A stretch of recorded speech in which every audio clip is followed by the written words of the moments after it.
When it matters most, that's when you don't set boundaries? Not when it's easy, but in the exact moment. Where someone crosses a line, you feel it, and still don't say anything. That's what not setting boundaries actually looks like. Not a big decision. A small moment. Someone talks over you, dismisses what you said, pushes just a little too far. And right there, you feel it. That internal reaction, this isn't right.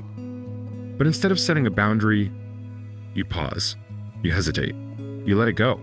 And it's not because you don't believe in boundaries, it's because something is stopping you from setting them in real time. Because in that moment, it's not just about what you say, it's about what might happen after, how they'll react, if it creates tension, if it changes how they see you. So your mind does something fast. It calculates. Is this worth it?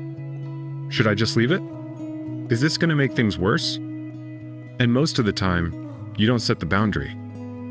You stay quiet, not because it didn't matter, but because avoiding the reaction feels easier than dealing with it. And that's where the pattern starts. Because every time you don't set a boundary, you make it easier to not set one again. Not just for them, for yourself, you train yourself to tolerate it, to adjust, to hold back in moments where you normally wouldn't. And over time, you don't even notice it happening until later. When you're replaying the moment, thinking like, I should have said something. So how do you actually start setting boundaries? Not by saying everything you're thinking. That won't work.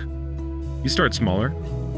In the moment, when you feel that reaction, don't ask, should I say something? Ask, what's the simplest boundary I can set right now? One line. That's not what I meant. Let me finish. I don't agree with that. That's it. Because boundaries don't need to be big, they need to be present. And when you start doing that, you notice something. You don't walk away feeling the same way. You don't replay it as much, because you didn't disappear in the moment. You stayed there, even just a little. And that changes how you see yourself. Not setting boundaries doesn't happen all at once. It happens one moment at a time. And setting them starts the same way. And if this is something you've been dealing with, take a second and hit subscribe. Not for the algorithm, but so you have somewhere to come back to when you need to stay grounded and actually set boundaries in the moments that matter.